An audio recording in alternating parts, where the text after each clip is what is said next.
Right, so you've done a whole lot of process mapping, you've got the team together, you've mapped out your processes.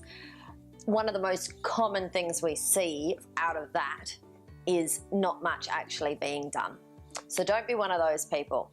What you want to do to make sure you actually implement some of these changes is take away the actions that have got to happen from that excellent exercise and put them in a manageable format.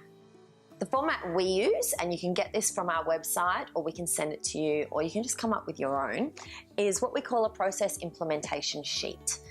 It's a very simple thing. You can easily make one if you don't want to use ours. And it basically just has some key information about the process combined with what is effectively an implementation or action plan. It's important that you capture the key information because if you're doing a number of different processes, it's really easy to forget what you've done on one of them that you started with. So this is the info you want to make sure you've captured.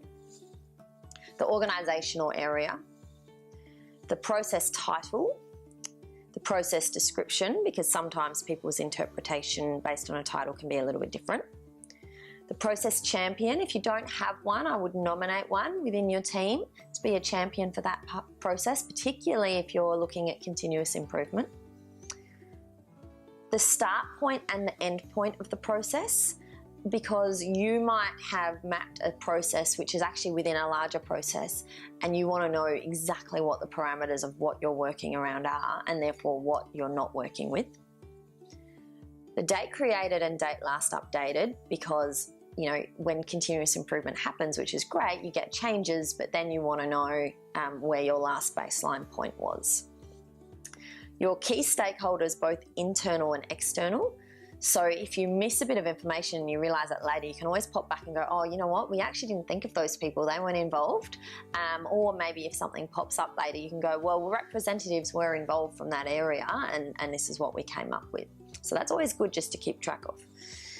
Some key factors, so that's really just important things that you need to know that you were taking into account. So it could have been that you were doing this exercise around implementation of a system, or you could have done it with a driver to increase quality as opposed to increase speed. Just different parameters or bits of information that might help give a little bit of context around why you did it and what you were looking for. And of course any systems that are involved or impacted, so that if there are system changes later down the track, again you've got track of that as well. When you go onto your actual sheet, we use a basic traffic light system, which you'd all be familiar with. Very visual, very easy, everyone understands it.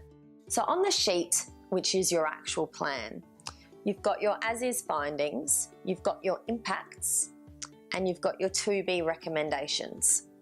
You then consider a status, so that's literally the status of where they're up to in terms of your traffic light system, and a priority. If you want to go into more detail, you can add other columns like who's responsible, what the budget is, what the due date is, and turn it into a real implementation plan or action plan. We would do that as an additional next level piece of information from this one here. This one is literally just capturing the things we found in as is and the main recommendations in 2B.